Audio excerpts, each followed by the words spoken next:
Ai simțit vreodată că o emoție te copleșește complet, ca și cum ai înceta să mai existi ca ființă conștientă, iar în locul tău ar rămâne doar furie pură, teamă paralizantă sau rușine arzătoare? Nu erai tu, era umbra care preluase controlul asupra conștiinței tale. Când umbra domină, nu reacționezi. Tu ești reacția. Nu ai spațiu să alegi ceva, pentru că devii complet ceea ce nu înțelegi și ceea ce ai reprimat ani de zile. Dar ceva începe să se schimbe. La început este doar un moment. O fracțiune de secundă în care, înainte de a spune ceva din furie, te oprești. Ceva în tine privește de la distanță. Nu mai ești doar furie. Ceva în tine observă. Ca și cum ai avea pentru prima dată de ales să mergi pe vechiul drum al reacției sau să alegi unul nou, drumul conștiinței. Și tocmai această scurtă pauză, acest punct de observație interior, este unul dintre momentele cele mai decisive din întregul proces de integrare a umbrei. Pentru că vezi tu, nu este vorba de a înceta să simți furie, gelozie sau frică. Este vorba de a înceta să fii consumat de ele. Când începi să-ți observi emoțiile înainte ca ele să pună stăpânire pe tine, apare ceva ce Jung numea nașterea conștiinței ego-ului. Este momentul în care poziția ta interioară se mută de la victima reacției la martorul experienței. Este o schimbare radicală de perspectivă. Nu mai ești închis în furia ta care se încălzește, ci stai cu un pas mai departe. Și acest pas schimbă totul. Imaginează-ți un copil care, într-un acces de emoție, aruncă o jucărie pe jos. În lumea lui nu există încă spațiu între impuls și acțiune. Dar un adult care privește din lateral vede totul, vede tensiunea, nevoia, durerea. Tu devii acel adult față de tine însuți. Nu mai ești doar un copil cu o jucărie, ești și cel care vede, înțelege și poate alege. Acesta este primul semn că umbra nu mai domină energia ta. Puterea ta nu mai constă în suprimarea emoțiilor, ci în conștientizarea lor. În loc să respingi frica, o recunoști. În loc să proiectezi gelozia, o recunoști. În loc să țipi de durere, înveți să asculți durerea, înainte să se transforme în țipăt. Acest moment subtil de prezență devine puterea ta. Și cu timpul, această pauză, acest scurt înainte, începe să se extindă. Brusc, observi că nu trebuie să răspunzi imediat. Că poți simți furia, dar nu trebuie să acționezi din furie. Că poți simți frica, dar nu trebuie să-i dai frâiele.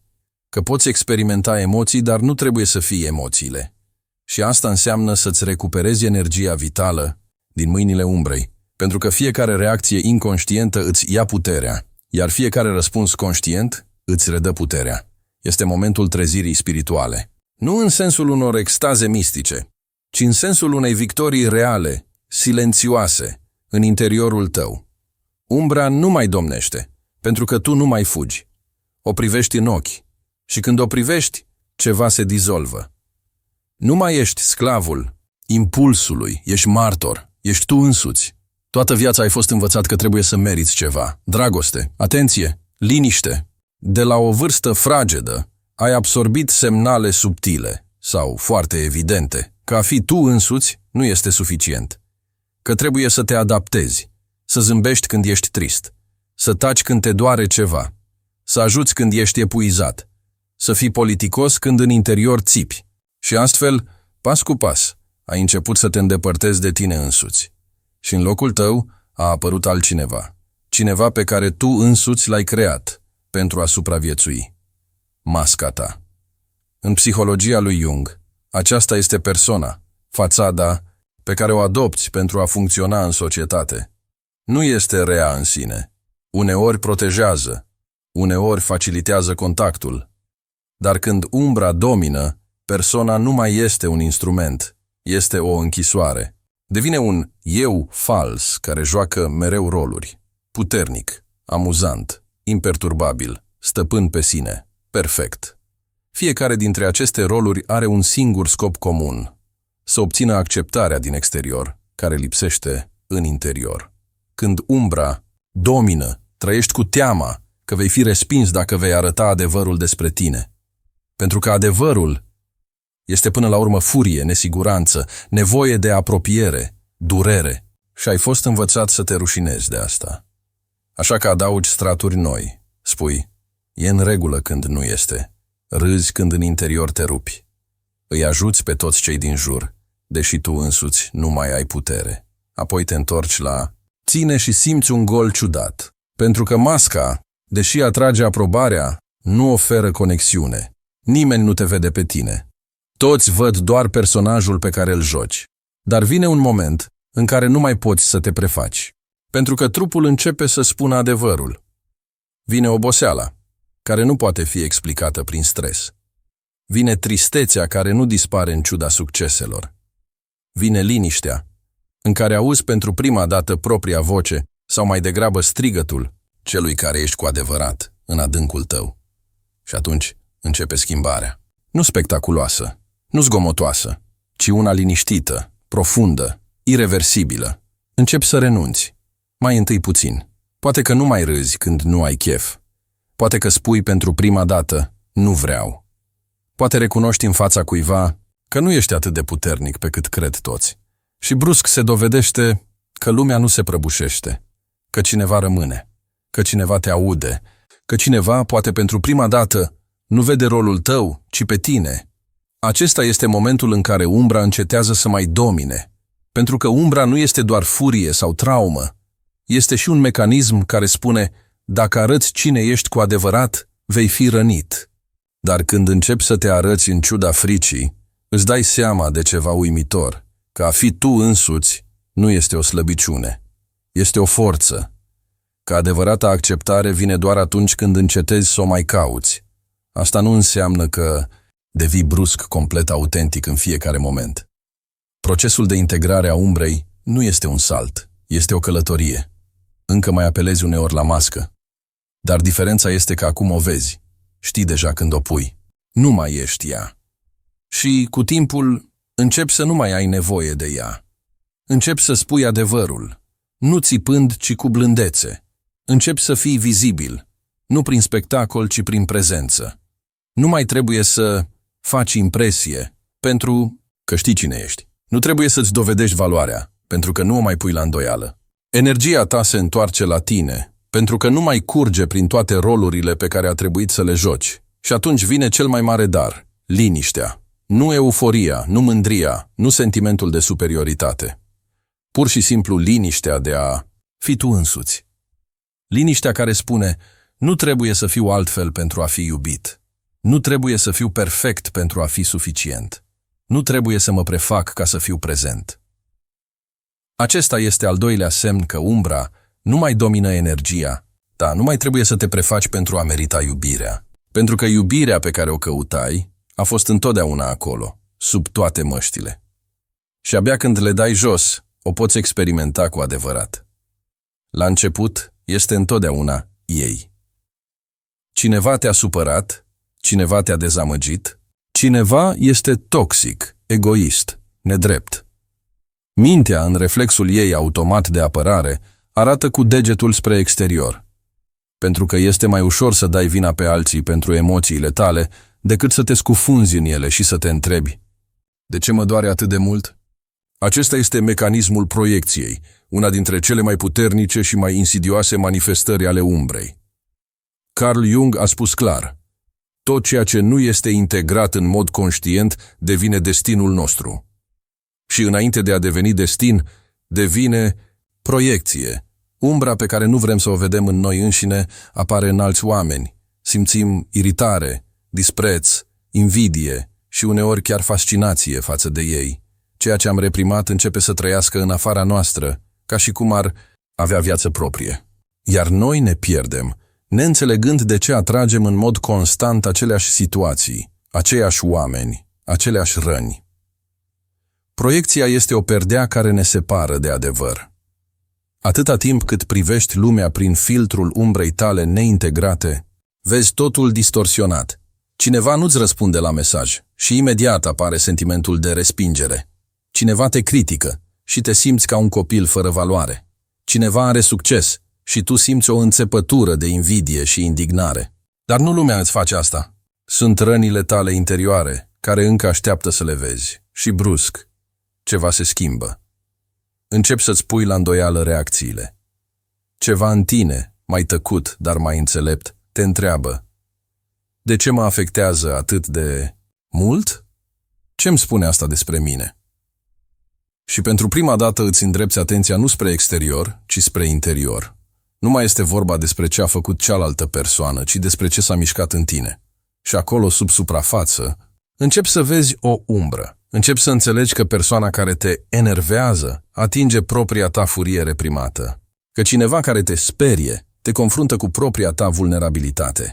Că cineva care te irită cu încrederea sa în sine îți arată ceea ce tu însuți îți interzici.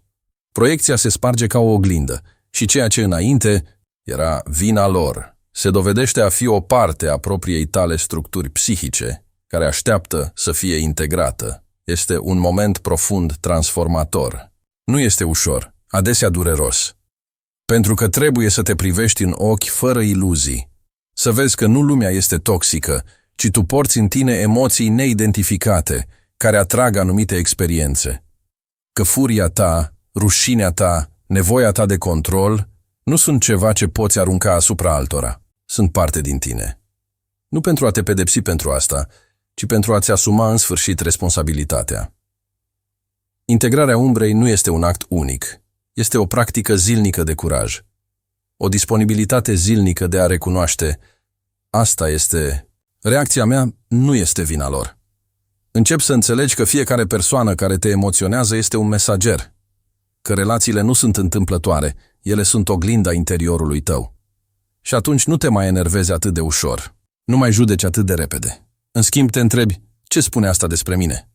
Și această singură schimbare de direcție a atenției, de la exterior la interior, te face să nu mai fii o victimă, ci să devii un creator conștient al energiei tale. Acesta este al treilea semn că umbra nu mai domină viața ta. Încetezi să proiectezi. Începi să recunoști. În loc să respingi sentimentele dificile, începi să le numești. În loc să cauți vinovați, începi să cauți surse. În loc să dai vina pe lume, începi să vorbești cu tine însuți.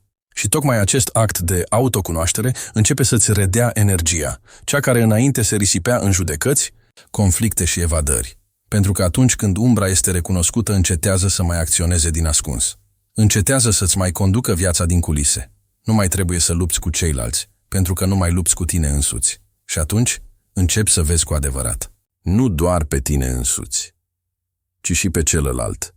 Fără proiecții, fără distorsiuni, fără frică. Și asta deschide o dimensiune complet nouă a relațiilor.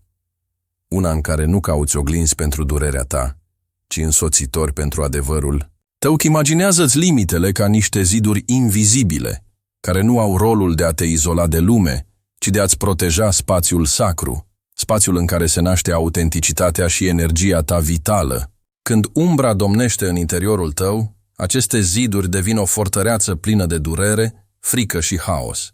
Ele sunt construite nu din iubire de sine, ci din disperarea de a te proteja de o altă rană, de o altă respingere, de o altă amenințare. Atunci limitele sunt agresive sau neclare, explozive sau invizibile. Sunt limitele unui copil rănit, care încă nu își cunoaște valoarea, care încearcă să se apere, țipând sau fugind. Dar imaginează-ți acum că începi să observi ceva diferit, că limitele tale nu mai sunt o reacție, ci devin o alegere conștientă. Nu mai sunt rezultatul fricii, ci expresia unui profund respect pentru tine și pentru propria ta energie. Nu sunt ziduri de izolare, ci linii sănătoase care separă ceea ce îți dă viață de ceea ce te epuizează. Este un semn că umbra nu mai controlează, pentru că integrarea umbrei îți permite să decizi în mod conștient ce ai nevoie și ce nu permiți să ți se ia. Când umbra domina, stabilirea limitelor semăna adesea cu o luptă. O luptă pentru atenție, pentru iubire, pentru siguranță. O luptă cu ceilalți și mai ales cu tine însuți. Limitele erau pline de furie, frustrare, vinovăție, rușine. Uneori țipai, explodai, acuzi, alteori tăceai, fugeai, te lăsai exploatat. Dar întotdeauna lipsea acea liniște care provine din sentimentul de echilibru interior și putere. Erai ca o corabie pe o mare agitată, a cărei ancoră era tensiunea și frica constante. Integrarea umbrei aduce o liniște profundă și atunci limitele devin mai mult decât linii de apărare. Devin o manifestare a iubirii de sine.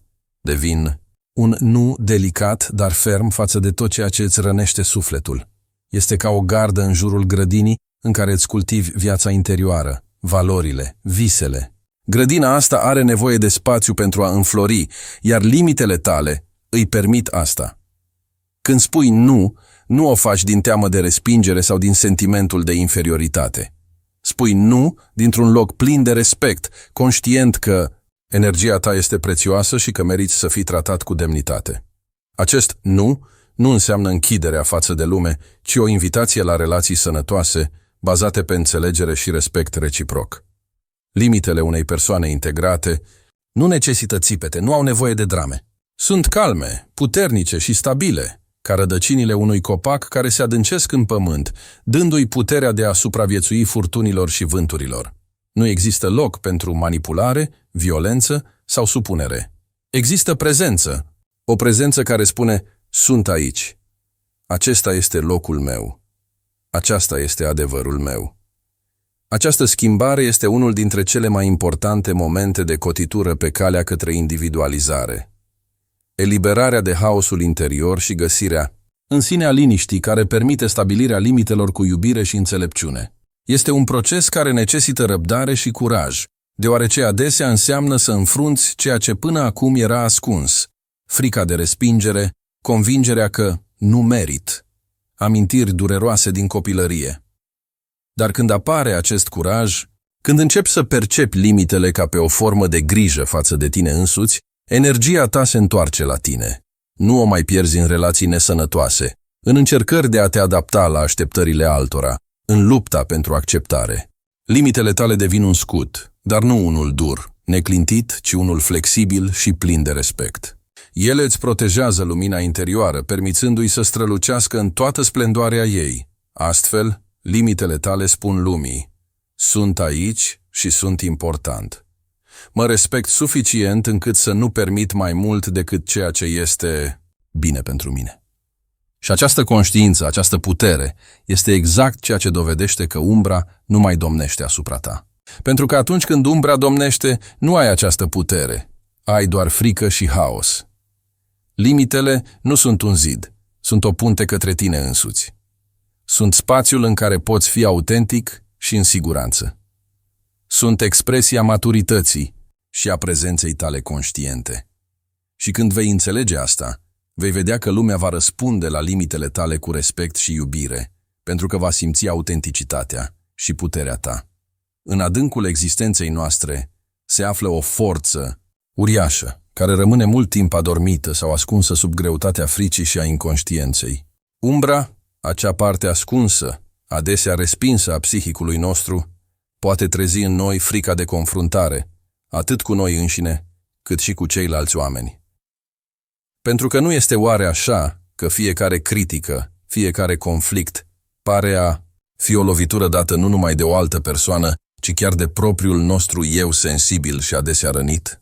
Când umbra este alungată, a ne confrunta cu ceea ce este întunecat și dureros în noi, poate fi ca o confruntare cu cei mai adânci demoni ai noștri. Critica ne rănește ca o rană, nu doar la suprafață, ci adânc în psihic, unde adesea păstrăm amintirea respingerilor, eșecurilor și rănilor din trecut. În astfel de momente, mintea noastră poate crea o întreagă istorie de suferință și retragere, alimentând un război interior care pare să nu aibă sfârșit. Dar ce se întâmplă când începi să te cunoști cu adevărat? Când, în loc să fugi, te oprești și te uiți în ochii umbrei tale? Nu este ușor. Necesită curaj, umilință și o mare disponibilitate de a-ți accepta propriile imperfecțiuni. Și tocmai în acest moment are loc o schimbare radicală. Pentru că, odată ce încetezi să te mai temi de confruntare, încetezi să te mai temi de tine însuți. Acest curaj de a-ți înfrunta laturile întunecate nu înseamnă că nu mai simți durere sau rușine. Dimpotrivă, uneori această conștientizare aduce noi valuri de emoții care trebuie trăite și transformate. Totuși, ceea ce se schimbă este relația ta cu această durere. Nu mai este o luptă sau o fugă, ci un proces de vindecare și integrare. Când îți cunoști umbrele, ești capabil să accepti critica fără să te apere automat. Ești capabil să asculți, să înțelegi și să înveți din ea. Critica încetează să mai fie o lovitură și devine un indicator pe calea dezvoltării personale. Și aceasta este expresia unei integrări profunde, nu a perfecțiunii, ci a autenticității. Nu mai există război interior în tine, pentru că ai învățat că toate părțile tale, inclusiv cele întunecate, sunt necesare. Ele nu sunt dușmani, ci profesori și ghizi. Înțelegerea acestei adevăruri aduce libertate. Libertatea de a nu te mai teme de respingere, de a fi rău sau insuficient. La rândul său, aceasta îți permite să fii cu adevărat deschis în relații și în viață. Merită să te imaginezi ca pe un grădinar al propriului suflet. Confruntarea cu umbra ta este ca îngrijirea pământului pe care cresc florile. Trebuie să smulgi buruienile, să uzi, să ai grijă de echilibru, dar fără teamă, cu dragoste pentru ceea ce cultivi. Această muncă necesită răbdare și dedicare, dar roadele ei sunt neprețuite. De aceea, când încetezi să te mai temi de confruntare, este un semn că energia ta vitală își recâștigă puterea. Nu mai este risipită pentru apărare și fugă. Devine calmă, concentrată și conștientă. Datorită acestui fapt, poți construi o viață bazată pe adevăr și autenticitate, fără a fi nevoie să te ascunzi în spatele măștilor sau evitării. Ceea ce odată era o sursă de suferință devine fundamentul puterii, pentru că adevăratul, curaj nu înseamnă lipsa fricii, ci abilitatea și disponibilitatea de a o înfrunta, în tine și în lume. Și exact în acest moment, încetezi să mai fii prizonierul propriului tău umbră. În schimb, devii stăpânul ei. Relațiile interumane sunt ca niște oglinzi, reflectă energia noastră, stările noastre interioare, ceea ce suntem cu adevărat. Când umbra domină, adesea atragem oameni care rezonează cu rănile noastre nerezolvate și conflictele noastre interioare. Relația cu o astfel de umbră poate fi plină de tensiuni, neînțelegeri și uneori chiar destructivă. Atragem atunci persoane care ne stimulează slăbiciunile și ne întăresc tiparele de care am dorit să scăpăm, dar din anumite motive nu reușim. Ceea ce numim relații toxice sau relații care rănesc este tocmai efectul dominării umbrei, care creează scenarii în care repetăm vechile tipare de durere și rănire. Este ca un cerc vicios. Cu cât încercăm mai mult să fugim de propriile noastre laturi întunecate, cu atât acestea influențează mai mult alegerile din viața noastră, inclusiv persoanele pe care le atragem. Dar când îți integrezi umbra, începi să-ți schimbi peisajul interior. Energia ta nu mai este dispersată și plină de tensiuni, devine armonioasă și coerentă. Atunci, relațiile pe care le atragi nu mai sunt întâmplătoare sau dureroase. În schimb, încep să reflecte sinele tău autentic și integrat. Imaginează-ți viața ca pe o grădină. Când în psihicul tău este haos, în grădină cresc buruieni, relații dificile, dureroase, care îți epuizează energia. Integrarea umbrei este ca și cum ai curăța pământul, ai planta semințe noi și ai îngriji plantele care îți sunt cu adevărat utile. Începi să atragi oameni care nu sunt doar apropiați, ci care rezonează cu energia ta adevărată, calmă, puternică, autentică. Acestea sunt persoane care te pot vedea fără măști, care îți acceptă lumina și umbra, care te inspiră să continui să te dezvolți, în loc să-ți amplifice rănile. Sunt relații pline de înțelegere, sprijin reciproc și apropiere adevărată. Relații care îți permit să fii tu însuți în întregime. Mai mult, energia integrată influențează și modul în care intri în relații. Nu mai ți-e frică să fii autentic, să-ți exprimi nevoile sau să-ți impui limite. Prezența ta este conștientă și plină de respect, atât pentru tine, cât și pentru celălalt. Acest lucru permite crearea de legături bazate pe echilibru, nu pe dependență sau manipulare. În practică, asta înseamnă că relațiile tale încep să fie o oglindă a dezvoltării tale interioare. Cu fiecare pas către integrarea umbrei, relațiile tale cu ceilalți devin mai clare și mai satisfăcătoare. Oamenii care păreau confuzi sau dificili se îndepărtează în mod natural, iar în locul lor apar cei care se potrivesc cu adevărat stării tale actuale de spirit. Acest fenomen nu este întâmplător sau magic, este rezultatul muncii tale asupra ta, al disponibilității tale de a te confrunta cu propria umbră și de a te accepta pe deplin. Această schimbare energetică funcționează ca un magnet care atrage oamenii potriviți la momentul potrivit. Se poate spune că începi să trăiești într-o nouă realitate, o realitate în care energia ta este liberă, iar relațiile devin un spațiu de creștere reciprocă, nu de luptă. Acesta este adevăratul dar al integrării, a trăi în armonie cu tine însuți și cu lumea din jur, fără teamă și fără nevoie de control. În acest proces descoperi că nu ceilalți decid despre fericirea sau stima ta de sine. Tu decizi ce energie vrei să porți și ce relații vrei să creezi. Integrarea umbrei îți dă puterea de a alege în mod conștient, nu pe baza rănilor sau fricilor din trecut. Atragerea de relații integrate este un semn că munca ta interioară dă roade. Este o invitație la o conștiință și mai profundă și la o transformare mai profundă, care duce la plenitudine. Plenitudinea de a fi tu însuți și de a crea o viață autentică și spirituală. Controlul este una dintre cele mai subtile și în același timp puternice capcane pe care umbra le poate pune în calea noastră. Când umbra domină, viața devine o luptă continuă pentru a menține totul sub control, pentru că fără control apar frica, haosul și incertitudinea. Poți încerca să ții strâns frâiele lumii tale, să planifici fiecare mișcare, să analizezi fiecare gest și intenție doar pentru a nu permite o situație care ar putea amenința stabilitatea ta. Dar acest control nu este o forță reală, este mai degrabă o mască a fricii și a lipsei de încredere. Este o umbră care se hrănește cu traume din trecut, dezamăgiri și sentimentul că lumea este imprevizibilă și periculoasă. De aceea te agăți cu disperare de ceea ce este cunoscut. Și sigur, chiar dacă asta te costă pierderea libertății, bucuriei și autenticității. Adevărata transformare începe în momentul în care îți dai seama că nu trebuie să controlezi totul, că viața este un proces, uneori haotic, dar care te conduce întotdeauna acolo unde trebuie să fii. Acesta este momentul în care începi să ai încredere nu numai în lume, ci mai ales în tine însuți. Încrederea în sine nu este o simplă declarație, ci o atitudine interioară profundă. Este încrederea în propria intuiție, în înțelepciunea corpului, în semnalele care vin din sufletul tău. Este acceptarea faptului că nu trebuie să știi toate răspunsurile și să ai sub control fiecare aspect al vieții tale pentru a putea merge mai departe. Când umbra este integrată, încetezi să te mai temi de necunoscut. Poți să-ți permiți un moment de incertitudine, de tăcere, să lași lucrurile să se întâmple de la sine, fără intervenția ta. Este ca și cum ai înceta să te ții cu disperare de frânghia, de care îți agăți sentimentul de siguranță, și ai începe să plutești cu curentul râului vieții, cu încrederea că râul te duce acolo unde trebuie să fii. Această încredere are o putere extraordinară.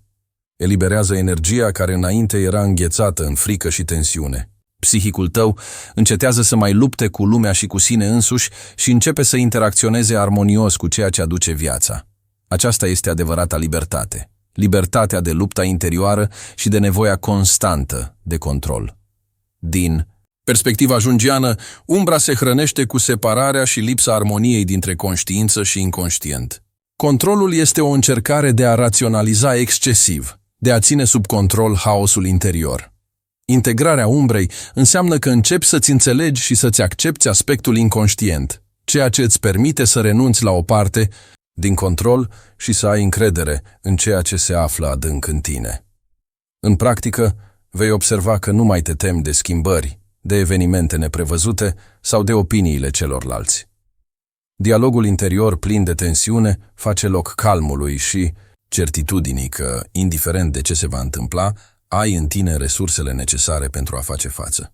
Acesta este momentul în care devii un creator autentic al vieții tale, nu prin controlul asupra tuturor lucrurilor, ci prin a fi prezent, conștient și deschis la ceea ce aduce fiecare zi. Acordându-ți dreptul de a avea încredere, recâștigi libertatea de a fi tu însuți, fără tensiune constantă și nevoia de perfecțiune. Această încredere este ca o lumină interioară care te ghidează prin întuneric, chiar și atunci când nu vezi exact ce se află în fața ta. Această lumină provine din integrarea umbrei tale, din acceptarea a ceea ce odată părea insuportabil, la Nivel energetic, integrarea umbrei și încrederea în sine eliberează un flux puternic de energie psihică. Nu mai trebuie să o irosești pe luptă, frică și control. Această energie poate fi direcționată către dezvoltare, creativitate, iubire și o viață în armonie cu tine însuți. Și deși acest proces nu este niciodată ușor sau simplu, fiecare pas spre încredere este un pas spre libertatea pe care o dorește fiecare suflet. Pentru că adevărata putere nu provine din control, provine din încrederea în sine și în viață, care aduce posibilități infinite. Tăcerea, un cuvânt care pentru mulți dintre noi sună a gol, a pericol, chiar a închisoare. Când umbra încă domnește asupra psihicului tău. Tăcerea nu este un spațiu de liniște, ci o arenă de confruntare cu ceea ce te sperie cel mai mult. În ea întâlnești ceea ce respingi, ceea ce nu vrei să vezi, ceea ce doare și amenință imaginea ta. În liniște nu există scăpare de proprii demoni. Acolo apar toate cuvintele nerostite, emoțiile reprimate și fragmentele uitate ale sufletului. Liniștea este o oglindă care reflectă diviziunea și haosul interior. Poate provoca anxietate, accelera respirația, te face să fugi spre zgomot, activitate, doar pentru a nu mai fi nevoit să o experimentezi. Dar există și o altă fațetă a acestei monede. Când umbra începe să se integreze, când încetezi să te lupți cu tine însuți, tăcerea devine locul în care începi să găsești pace și putere. Începi să înțelegi că tăcerea nu este dușmanul tău, ci aliatul tău. Încetezi să te mai temi de ea și începi să o cunoști ca pe o casă, un loc unde poți fi cu adevărat tu însuți, fără măști și fără evadări. Jung scria că întunericul și tăcerea sunt elemente esențiale ale procesului de individualizare, întâlnirea cu sine la cel mai profund nivel. Tocmai în aceste momente, când lumea tace și rămânem singuri cu propria umbră, începe adevărata transformare. Tăcerea ne permite să intrăm în contact cu ceea ce este ascuns, cu inconștientul, cu ghidul nostru interior. Imaginează-ți o pădure străveche, în care domnește o liniște totală. Nu se aude niciun pas de pas, niciun cântec de pasăre, niciun suflu de vânt. Acest loc poate trezi neliniște, dar în același timp este plin de viață, energie și putere. Liniștea acestei păduri este un spațiu în care toate elementele naturii își găsesc locul și armonia. La fel este și cu psihicul tău. Când tăcerea încetează să mai fie înfricoșătoare, începe să fie un spațiu în care totul se poate integra. În practică, această tăcere devine refugiul tău, locul în care poți auzi adevăratele nevoi ale inimii și sufletului tău. Acolo apar răspunsurile la întrebările care au rămas ascunse în agitația de zi cu zi. Liniștea îți permite să recâștigi contactul cu propria energie, cu propriul centru, cu sentimentul de prezență.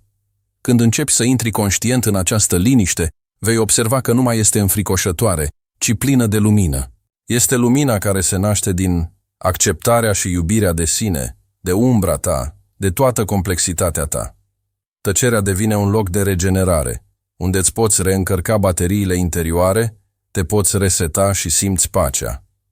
Acest proces necesită curaj, să stai singur cu tine însuți, să nu fugi, să accepți ceea ce apare. Dar recompensa este o pace profundă care pătrunde întreaga ta ființă și îți permite să trăiești în armonie cu tine însuți și cu lumea. Liniștea devine nu numai un cămin, ci și o sursă de putere și înțelepciune. Din punct de vedere energetic, integrarea umbrei și intrarea în liniște aduc eliberarea blocajelor care te țineau anterior în tensiune și dispersie. Acest nou spațiu permite energiei tale să circule liber, fără obstacole și frică. Devii mai prezent, mai autentic și mai conectat la viață. Astfel, tăcerea nu mai este dușmanul tău, ci cel mai prețios aliat pe calea către plenitudine. În ea te regăsești pe tine însuți, adevăratul tău eu, fără distorsiuni și iluzii. Și deși uneori poate fi o provocare, această tăcere devine casa în care te poți întoarce întotdeauna când lumea exterioară începe să te copleșească. Pentru mult timp, când umbra domina psihicul tău, era ușor să cazi în capcana superiorității, fie ea morală, intelectuală sau spirituală. Ai creat iluzia că ești mai bun, mai deștept, mai iluminat sau pur și simplu mai corect decât ceilalți. A fost o strategie de apărare, O mască creată pentru a-ți ascunde slăbiciunile, temerile și rușinea, pentru a ascunde acea parte din tine pe care te temeai să o accepți. Această iluzie a superiorității era o formă de evadare din propria umanitate, din adevărul că toți avem o parte întunecată, că fiecare dintre noi este imperfect, se luptă cu durerea, cu conflictele și cu incertitudinea. A fi mai bun dădea o iluzie de control și valoare, dar în realitate era o altă închisoare care te separa de adevărata libertate. Carl Jung a învățat că adevărata integrare a umbrei înseamnă renunțarea la toate iluziile, inclusiv iluzia superiorității. Când începi să-ți cunoști și să-ți accepti laturile întunecate, nu mai ai nevoie să-ți dovedești valoarea prin comparații, judecarea altora sau punerea ta pe un piedestal. Este momentul în care renunți la ego-ul spiritual care se hrănea cu sentimentul de a fi special sau mai bun decât restul lumii. În loc să fugi de umanitatea ta, începi să o îmbrățișezi în întregime, cu strălucirea și umbrele ei, cu puterea și slăbiciunea ei, cu triumfurile și eșecurile ei. Devii mai autentic, mai uman și, prin urmare, mai accesibil pentru ceilalți și pentru tine însuți. Această autenticitate permite relații mai profunde, deoarece nu mai trebuie să construiești în jurul tău ziduri de protecție care te izolau de lume.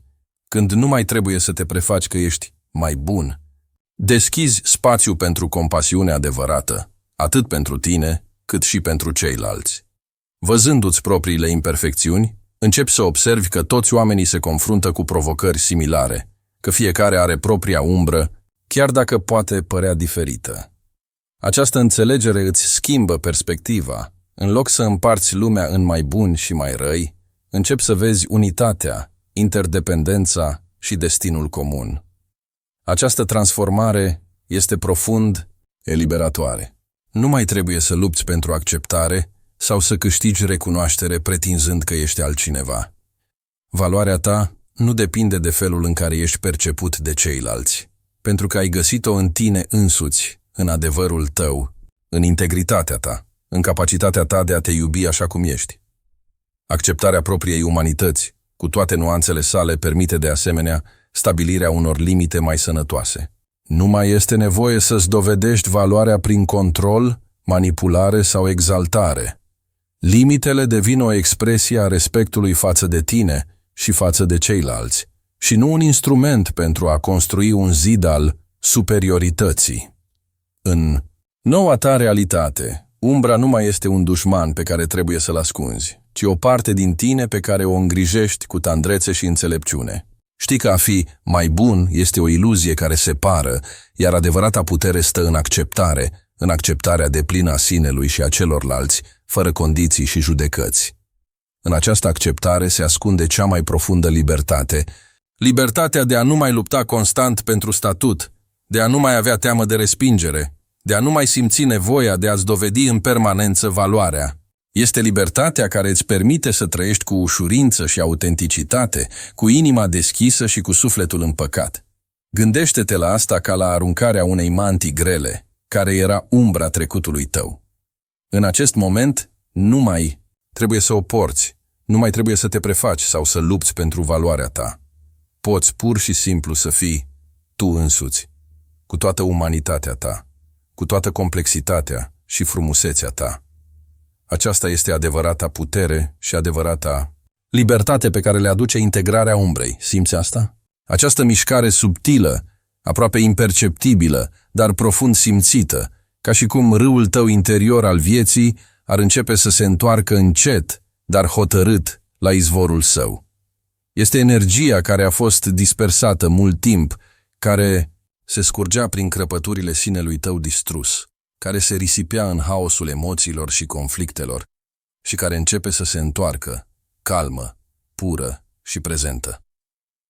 Când umbra domina, energia ta vitală era ca un râu rătăcit, care nu-și putea găsi cursul. Era divizată în părți, adesea scurgându-se prin mecanisme de apărare inconștiente, proiecții, evadări. Fugeai de tine însuți, de adevăr, de durere, de frică și astfel te îndepărtai de propria ta energie, ca și cum ai fi pierdut contactul cu esența existenței tale. Dar acum pe măsură ce îți integrezi umbra, această energie revine încet. Nu sub forma unei explozii violente, ci ca un val liniștit și profund. O prezență care îți permite să simți că ești întreg, cu totul. Că energia ta nu mai este dispersată în exterior, ci este concentrată în centrul tău, în interiorul tău. Acest proces este ceea ce Jung numește procesul de individuație, întoarcerea la sine, recâștigarea energiei proprii, a puterii proprii, care nu mai este dispersată de conflicte interne, de reprimare sau de fugă. Această energie este starea ta naturală, fundamentul tău, care îți permite să existi în lume cu un sentiment de pace interioară și autenticitate. Sentimentul prezenței acestei energii îți dă o forță care nu este zgomotoasă, nu necesită dovezi. Este o forță calmă, profundă, care îți permite să fii aici și acum, prezent față de tine însuți și față de lume. Această prezență este cel mai mare dar pe care ți-l poți oferi după o lungă luptă cu umbra ta. Asta nu înseamnă că dintr-o dată totul este perfect. Integrarea umbrei nu elimină durerea sau dificultățile, dar îți schimbă relația cu ele. Acum, în loc să fugi sau să lupți, poți să le accepti ca parte din tine, permițând energiei să curgă liber prin aceste experiențe. Simți că energia se întoarce, pentru că nu mai trebuie să fugă de propria ta umbră, care a încetat să te mai țină prizonier. Această energie care se întoarce este de asemenea sursa creativității, pasiunii și capacității tale de a iubi. Te susține în viața de zi cu zi, îți dă puterea de a lua decizii, de a stabili limite și de a construi relații în armonie cu tine însuți. Este energia care renaște datorită disponibilității tale de a privi în interiorul tău și de a accepta tot ceea ce găsești acolo. Imaginează-ți că energia ta este o lumină care a fost mult timp ascunsă, acoperită de perdele grele de umbră. Acum, aceste perdele se ridică încet și începi să vezi propria ta lumină, pură, calmă, constantă. Nu mai trebuie să o cauți în exterior, pentru că știi că a fost întotdeauna acolo, în tine. Această redescoperire lentă a energiei este ca o întoarcere acasă după o călătorie lungă. Acasă, unde te-a așteptat mereu, deși ani, de zile nu ai avut curajul să intri. Acum intri cu inima deschisă, gata să fii tu însuți, în toată complexitatea și frumusețea ta. Această energie interioară nu este doar puterea de a trăi, ci și o sursă de pace profundă și acceptare. Când o simți în tine, poți să te lași, să te odihnești, să te oprești și să fii fără presiune, pentru că știi că ai în tine tot ce ai nevoie. Așadar, simți această revenire a energiei ca un semn că călătoria ta către integrarea umbrei dă roade. Nu este sfârșitul drumului, ci un nou început, începutul unei vieți în armonie cu tine însuți, cu propria ta adevăr și propria ta putere.